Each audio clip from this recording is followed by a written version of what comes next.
नमस्कार बच्चों, मेरा नाम मीनाक्षी शर्मा है और मैं आपकी संस्कृत टीचर हूँ। कैसे हो आप सभी? आशा करती हूँ कि आप सभी घर में स्वस्थ और सुरक्षित होंगे। आज मैं आपको आपकी पाठ्य पुस्तक रुचिरा द्वितीय भागे का 7वां पाठ संकल्प है सिद्धिदायक पढ़ाऊँगी। संकल्प यानी दृढ़ निश्चय, सिद्धि माने सफलता, दायक माने देने वाला। दृढ़ निश्चय सफलता देने वाला होता है, सिद्धिदायक होता है। यदि हम किसी काम के लिए दृढ़ निश्चय कर लें कि हमें ये काम करना ही करना है, तो हमें सफलता अवश्य प्राप्त होगी। इसके लिए हम क्या करेंगे? फिर खूब मेहनत करेंगे और मेहनत करेंगे तो हमें सफलता मिलेगी। तो इस पाठ में शिव को पार्वती के द्वारा शिव को प्राप्त करने के लिए तपस्या करने का वर्णन है। वो क्या करती, पार्वती थी ना, वो क्या चाहती थी? शिव को पति रूप में वर्ण करना चाहती थी, शिव को अपना पति बनाना चाहती थी। तो उन्होंने उसके लिए कठोर तपस्या की, इसी का इसमें वर्णन किया गया है। तो आइए मिलकर पढ़ते हैं। पार्वती शिवम पति रूपेण अवांछत। पार्वती शिव को पति के रूप में चाहती थी, प्राप्त करना चाहती थी। एतदर्थम सा तपस्याम कर्तुम इच्छत। एतदर्थम माने इसके लिए, सा माने उन्होंने, उसने, वह स्त्रीलिंग के लिए, इसके लिए उन्होंने तपस्या करने की इच्छा की। सा स्वकीयम मनोरथम मात्रे निवेदयत। उन्होंने अपना मनोरथ, अपने मन की इच्छा, मात्रे यानी माता को निवेदन की। उन्होंने अपने मन की इच्छा को माता को बताया। तच्छ्रुत्वा माता मैना चिंताकुला अभवत। उसे सुनकर, किसे सुनकर? तपस्या करने की बात को सुनकर। उसे सुनकर माता मैना चिंताकुला अभवत, चिंता से बेचैन हो गई। उनकी माता का नाम क्या था? मैना। और ये किसकी पुत्री थी? हिमालय की। तो वो उनको समझाती हैं, मैना कहती हैं, वत्से पुत्री मनीषिता देवता ग्रहे एव संति। मनीषिता यानी मन के द्वारा चाहे गए, देवता घर में ही हैं, एव माने ही, संति माने हैं। हे पुत्री, मन के द्वारा चाहे गए देवता घर में ही हैं। तपः कठिनम भवति। तप कठिन होता है, तपस्या कठिन होती है। तब शरीरम सुकोमलम वर्तते। तुम्हारा शरीर सुकोमल है। गृह एव वस। घर में ही निवास करो, घर में ही रहो। अत्रैव तव अभिलाषा सफला भविष्यति। अत्रैव माने अत्र प्लस एव, कौन सी संधि है? वृद्धि संधि। अत्र माने यहाँ, एव माने ही, यहाँ ही तुम्हारी अभिलाषा सफल होगी, पूर्ण होगी। तो वो उसको समझा रही हैं कि तपस्या क्या है? कठिन होती है, तो तुम घर में ही रहकर तपस्या करो, यहीं तुम्हारा मनोरथ पूर्ण हो जाएगा। पार्वती कहती हैं, अम्ब माँ तादृश अभिलाषा तो तपसा एव पूर्ण भविष्यति। वैसी अभिलाषा तो तपस्या से ही पूर्ण होती है। कैसी? कि वो शिव को पति रूप में पाना चाहती थी ना, तो कह रही हैं कि माता, वैसी अभिलाषा तो तपस्या से ही पूर्ण होती है। अन्यथा तादृशम पतिम कथम प्राप्स्यामि। प्राप्स्यामि, अन्यथा उनके जैसा पति कैसे प्राप्त करूंगी। अहम तपः एव चरिष्यामि इति मम संकल्प है। मैं तपस्या ही करूंगी, ये मेरा संकल्प है, दृढ़ निश्चय है। तो माता कह रही है, मैं ना, पुत्री त्वमेव में जीवनाभिलाषा।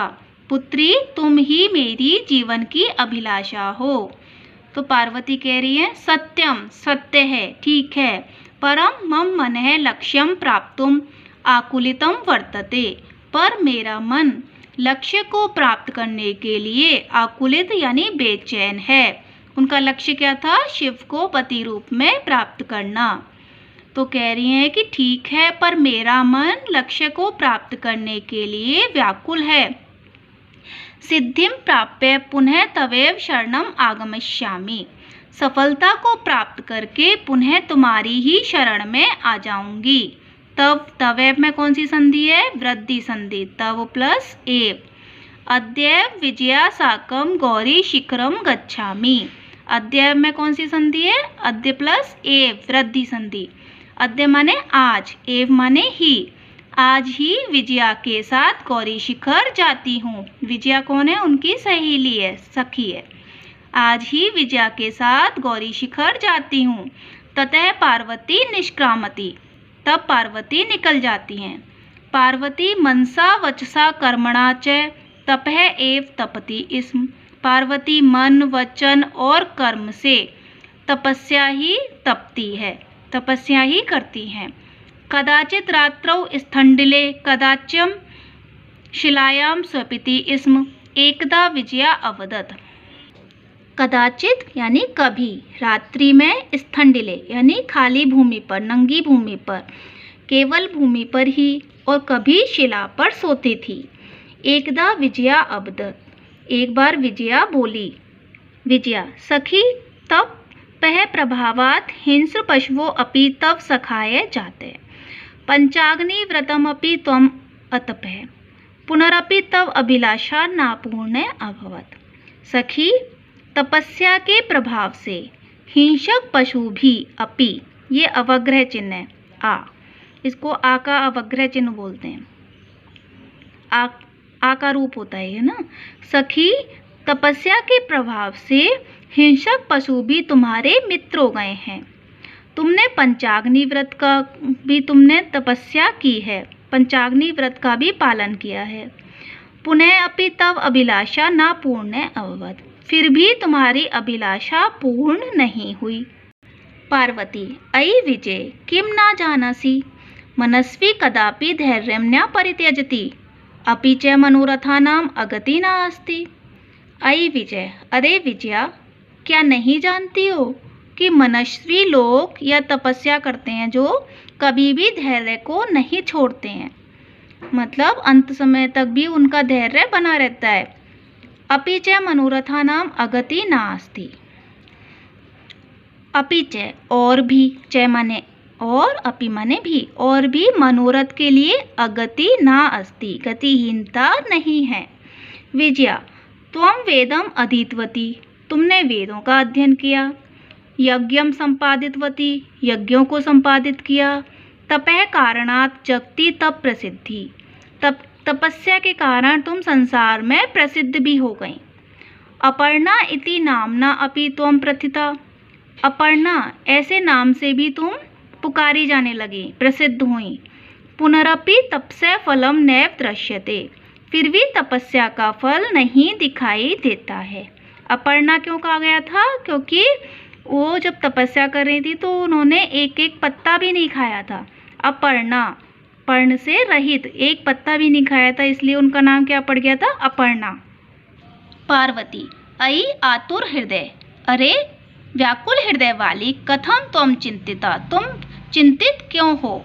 नेपथ्य, पीछे से, पर्दे के पीछे से। अयि भो अहम आश्रम वटु जलम वाच्छामि। अरे मैं आश्रम का वटु हूँ, जल चाहता हूँ। ससंभ्रमम विजय पश्य को अपि वटु आगतो अस्ति। घबराकर, विजया देखो कोई वटुक आया है। विजया झटति आगच्छत्। विजया झट से मतलब तुरंत ही आती है। सहसे वटु रूपधारी शिव तत्र प्रविशत। अचानक ही वटु रूपधारी शिव वहाँ प्रवेश करते हैं। तो बच्चों, आज मैं आपको इतना ही पढ़ाऊंगी। इसे नेक्स्ट वीडियो में हम इस पाठ का शेष पाठ पढ़ेंगे। धन्यवाद।